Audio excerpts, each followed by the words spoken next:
Magandang gabi, pambungad sa ating newscast. Nanindigan ang self-proclaimed Son of God na si Pastor Apollo Kibuloy na inosente siya. Not guilty plea ang inihain ng pastor na personal na humarap sa Pasig City Regional Trial Court para sa kasong human trafficking. At gaya ng dati, gwardyado, naka-bulletproof vest at hindi pa rin kita ang mukha ni Kibuloy. May balitang A to Z si Ace Cruz. Sir, bakit not guilty? Wala siyang kasalanan eh. Walang kasalanan. Siyempre, yun lang. Naghain ng not guilty ang kampo ni Kingdom of Jesus Christ founder Pastor Apollo Kibuloy at 4 na kapwa-akusado sa kasong qualified human trafficking sa arraignment sa Pasig City Regional Trial Court ngayong Friday the 13th na Setyembre. Not guilty ang kanyang plea. Yung order Pasensya talaga, wala kaming statement kasi ang kaso nasa korte na. Okay? Nag-plea siya, not guilty.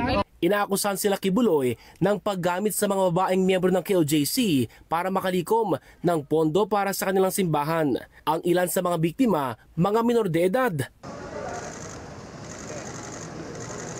7:38 ng umaga nang dumating ang convoy ng self-proclaimed na anak ng Diyos. Gwardyado sila ng kapulisan at gaya ng unang ipiniresenta sa media, balot na balot ang pastor at nakasuot pa ng bulletproof vest. Well, yun ang na-request po nila, pinagbigyan po natin at ang importante po ay we can assure you yung sila naman po talaga ito. Personal ding dumating sa Pasig Court ang complainant na si alias Amanda na nauna nang isinalaysay sa Senate hearing ang umunoy pang-abuso ng pastor. Sa gitna ng criminal case na kinakaharap, mensahe ni Kibuloy sa kanyang mga taga-suporta.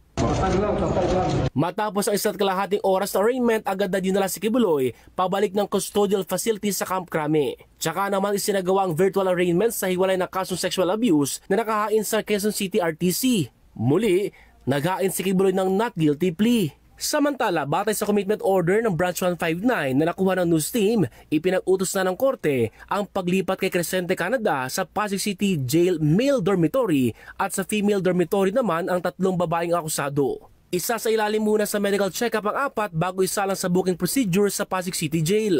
Nag-inspect na tayo at nag-check na tayo ng facilities na paglalagyan nila and nakita natin na safe and secure naman sila dito. Sa Oktubre, nakatakda ang unang pagdinig sa kaso ni Kibuloy.